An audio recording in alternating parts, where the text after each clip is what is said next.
اعوذ باللہ من الشیطان الرجیم بسم اللہ الرحمن الرحیم الحمد للہ رب العالمین والصلاة والسلام علی محمد وآلہ الطاہرین سیما بقیت اللہ اللہم اجل ولیک الفرج۔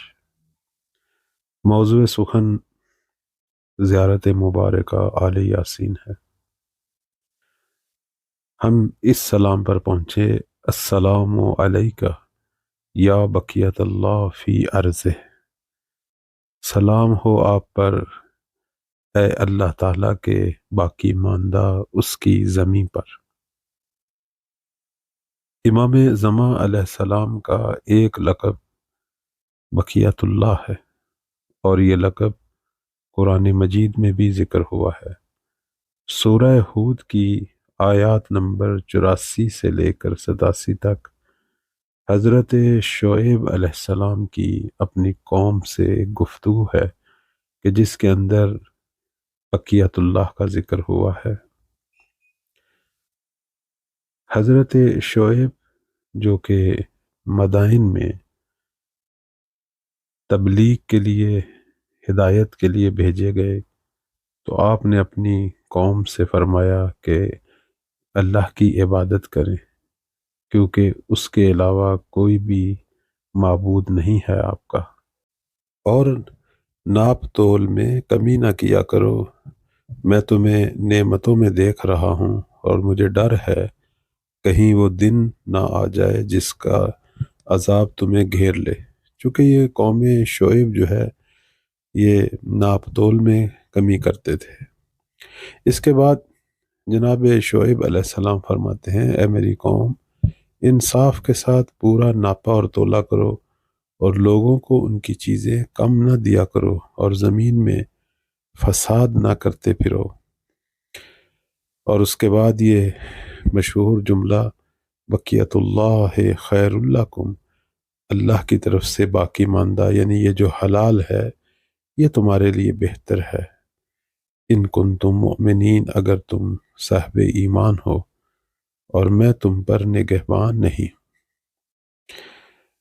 تو آگے سے قوم شعیب نے ایک عجیب جواب دیا، کہا کہ اے شعیب، کیا تمہاری نماز تمہیں یہ حکم دیتی ہے کہ ہم انہیں چھوڑیں جنہیں ہمارے باپ دادا پوجتے آئے ہیں، یعنی بتوں کو چھوڑ دیں، یا ہم اپنے مال میں اپنی مرضی سے بھی تصرف کرنا چھوڑ دیں، یعنی اپنے مال کو اپنی مرضی سے بھی استعمال نہ کریں؟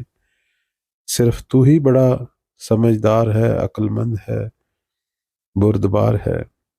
اب یہ جواب جو ہے قوم شعیب نے حضرت شعیب کو دیا۔ تو یہاں یہ جو بقیت اللہ آیا ہے قرآن مجید میں، یہ احادیث کی روح سے امام زمان علیہ السلام کا لقب کہلایا۔ یہ جو حضرت شعیب نے کہا کہ آپ کے لیے اللہ کا باقی ماندہ بہتر ہے، تو یہ ایک قانون کلی ہے کہ جب خدا انسان سے سب چیزیں لے لے گا، زندگی لے لے گا، جسم لے لے گا، تو جو کچھ اس کے لیے باقی رہ جاتا ہے، یعنی اس کے اعمال صالح، وہی اس کے لیے ہر چیز سے بہتر ہے۔ بقیت اللہ اگرچہ مشہور یہی ہے کہ امام زمان علیہ السلام کا لقب ہے، لیکن ہم احادیث میں دیکھتے ہیں کہ باقی ائمہ کو بھی بقیت اللہ سے تعبیر کیا گیا۔ مثلا جب امام کاظم علیہ السلام کے گھر میں امام رضا علیہ السلام تشریف لائے، یعنی پیدا ہوئے، تو آپ نے نجمہ خاتون جو کہ امام رضا علیہ السلام کی والدہ ماجدہ تھی، فرمایا کہ عزت پروردگار آپ کو پہنچے اے نجمہ، یہ بقیت اللہ ہے زمین میں جو اللہ نے آپ کو عطا کیے۔ اور امام مہدی صلوات اللہ علیہ اسی سلسلہ امامت میں آخری امام ہیں، بس اس عنوان سے آپ بھی بقیت اللہ ہیں کہ جنہیں اللہ تعالیٰ نے باقی رکھا ہے۔ امام صادق علیہ السلام فرماتے ہیں کہ جب امام مہدی علیہ السلام ظہور کریں گے تو اپنی پشت کو خانہ کعبہ کے ساتھ لگائیں گے، یعنی خانہ کعبہ کے ساتھ ٹیک لگائیں گے، اور اس وقت 313 مرد ان کے ارد گرد جمع ہوں گے، اور سب سے پہلی آیہ مجیدہ جو امام مہدی علیہ السلام تلاوت کریں گے وہ یہی ہوگی، بقیت اللہ خیر لکم ان کنتم مؤمنین۔ اور اس کے بعد امام مہدی علیہ السلام فرمائیں گے، میں بقیت اللہ اور حجت خدا اور تم پر خدا کا خلیفہ ہوں۔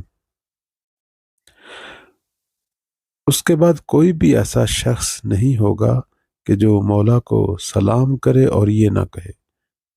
اس کے بعد ہر شخص امام کو جب سلام کرنے آئے گا تو اس طرح سلام کرے گا کہ السلام علیکہ یا بقیت اللہ فی ارض۔ ایک شخص جس کا نام عمر ابن ظاہر ہے، اس نے امام صادق علیہ السلام سے نقل کیا کہ کسی شخص نے امام سے قائم علیہ السلام کے بارے میں پوچھا کہ آیا لوگ انہیں امیر المومنین کہہ کر سلام کریں گے؟ تو امام نے فرمایا نہیں، یہ جو امیر المومنین والا لقب ہے یہ اللہ تعالیٰ نے فقط امام علی ابن ابی طالب صلوات اللہ علیہ کے لیے مخصوص کیا ہے۔ ان سے پہلے اور ان کے بعد کسی کو یہ حق نہیں ہے کہ یہ لقب اپنے لیے مخصوص کرے۔ اگر کوئی ایسا کرے گا تو وہ کافر ہے۔ تو پھر اس نے کہا کہ مولا میں آپ پر قربان ہو جاؤں، لوگ کس طرح مہدی کو سلام کریں گے؟ تو آپ نے فرمایا اس طرح سلام کریں گے، السلام علیکہ یا بقیت اللہ، اور اس کے بعد اسی آیہ مجیدہ یعنی بقیت اللہ خیر لکم ان کنتم مؤمنین کی تلاوت فرمائی۔ بس جب ہم مولا کی خدمت میں پہنچیں گے انشاءاللہ اور انہیں سلام کریں گے، کہیں گے کہ سلام ہو آپ پر اے زمین میں بقیت اللہ، تو اس وقت گویا ہم ان تمام پیغمبروں اور اوصیاء کو یاد کریں گے کہ جو دنیا سے جا چکے ہیں یا لوگوں نے انہیں شہید کیا، ان میں سے کوئی بھی نہیں بچا سوائے امام زمان علیہ السلام کے کہ جو اللہ کی طرف سے باقی ماندہ ہے، اور خدا نے ان کو ہر شر سے محفوظ رکھا، اور دشمنوں نے جتنا بھی مولا کو نقصان پہنچانے کے منصوبے بنائے سب خاک میں مل گئے۔ خدا نے ان کو طولانی عمر دی، ہر شر سے حتیٰ موت سے محفوظ رکھا، تاکہ مولا دنیا کو عدل فراہم کرنے کے لیے ظہور کریں۔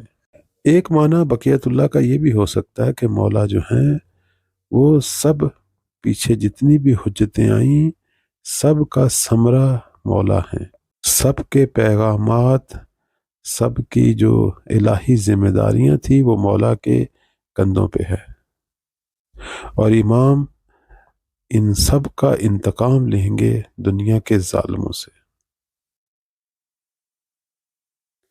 چونکہ انہوں نے جتنی بھی بشارتیں دیں اور جو وہ پیغام لائے اس کو عملی جامہ امام زمان علیہ السلام پہنائیں گے۔ آپ ہوں گے جو زمین پر عدل الہی کو بپا کریں گے اور ایک ایسی حکومت شروع کریں گے کہ جو قیامت تک چلے گی۔ یہ وہی راز ہے کہ جس کے بارے میں اللہ نے فرشتوں کو کہا تھا کہ جو میں جانتا ہوں تم نہیں جانتے۔ تو بقیت اللہ کے دو معنی ہوئے، ایک آپ سلسلہ امامت میں ایک امام ہیں اور آخری امام ہیں، اور باقی جتنی بھی حجتیں تھیں وہ دنیا سے چلی گئیں، آپ باقی رہ گئے ہیں۔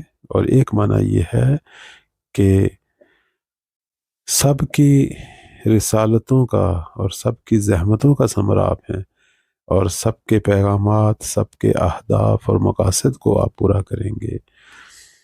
تو اللہ تعالیٰ نے آپ کو باقی رکھا کہ 1,24,000 پیغمبر اور جتنے اوصیاء آئے سب کی زحمتوں اور محنتوں کو عملی جامہ پہنائے۔ اللہ تعالیٰ ہم سب کو توفیق دے کہ ہم بھی انشاءاللہ وہ زمانہ دیکھیں اور خود مولا کی بارگاہ میں پہنچ کر اس لقب سے امام کو سلام کریں انشاءاللہ۔ والسلام علیکم ورحمۃ اللہ۔